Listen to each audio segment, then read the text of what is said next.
Free radical injury. देखें, इसमें जो आपको पता होना चाहिए वो ये बात है कि फ्री रेडिकल्स हैं क्या। केमिकल स्पीशीज़ हैं जिनके अनपेयर्ड इलेक्ट्रॉन होते हैं इन द आउटर ऑर्बिट, ठीक है। अब जो फ्री रेडिकल्स हैं ना, ठीक है, वो सारे बन रहे हैं फ्रॉम ऑक्सीजन, ठीक है।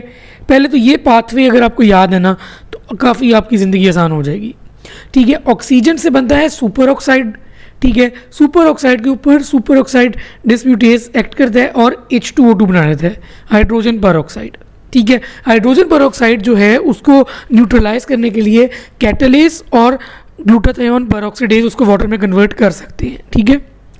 लेकिन अगर फेंटोन रिएक्शन हो जाए, ठीक है, मतलब कि ये इलेक्ट्रॉन एक और लूज कर जाए तो ये हाइड्रोक्सिल फ्री रेडिकल बन जाता है।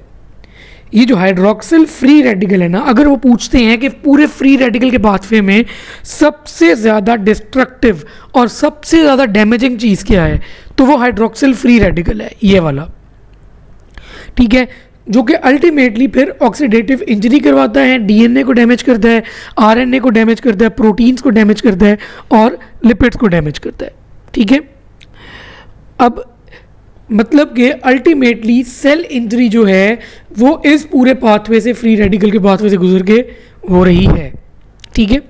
अगर वो पूछते हैं कि फ्री रेडिकल के पाथवे को रोकने का तरीका क्या है, ठीक है, तो तरीके कौन से हैं देखें आपके सामने हैं, ठीक है।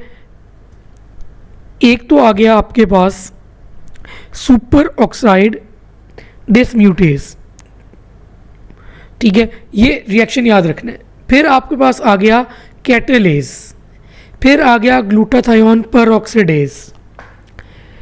ये तीन तो वो चीज़ें हैं जो कि फ्री रेडिकल को एलिमिनेट कर रही हैं या रोक रही हैं कि वो आगे काम कर सके, ठीक है।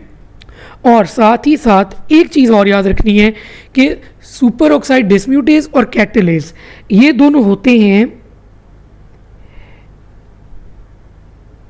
Present in the cell. अब सुपर ऑक्साइड डिसम्यूटेज होता है इन द माइटोकॉन्ड्रिया, ग्लूटाथायोन पर ऑक्सीडेज होते हैं इन द माइटोकॉन्ड्रिया, लेकिन जो कैटलेज है ना, catalase is present in the peroxisomes, ये याद रखना है। Catalase is present in the peroxisomes, CP से याद रख लें, ठीक है, कैटलेज पेरोक्सिसोम्स। अच्छा, उसके बाद दो चीज़ें और हैं जो कि फ्री रेडिकल्स को एलिमिनेट कर सकती हैं। कौन सी? एक तो आ गए आपके पास एंटीऑक्सीडेंट्स। एंटीऑक्सीडेंट्स में आपको पता है कि एक तो आपके पास आ जाती हैं vitamins A, C and E और साथ ही साथ आ जाता है ग्लूटाथायोन, ठीक है, ये हैं आपके एंटीऑक्सीडेंट्स। और एक और चीज़ है जो कि फ्री रेडिकल्स को एलिमिनेट करती है, वो है मेटल कैरियर प्रोटीन्स, ठीक है, जिसमें ट्रांसफेरिन और सेरुलोप्लाज्मिन है, ठीक है। तो कौन कौन सी चीज़ें हो गई जो फ्री रेडिकल को एलिमिनेट कर रही हैं? सुपर ऑक्साइड डिसम्यूटेज, ग्लूटाथायोन पर ऑक्सीडेज, ये दोनों थे माइटोकॉन्ड्रिया में। कैटलेज जो था CP से याद रखा आपने पेरोक्सिसोम्स में। विटामिन A, C, E और ग्लूटाथायोन जो एंटीऑक्सीडेंट्स हैं, और मेटल कैरियर प्रोटीन्स हैं, ट्रांसफेरिन और सेलुलोप्लाज्मिन, ठीक है। अच्छा, अब एक और चीज़ आपने अब याद रखनी है, वो क्या है?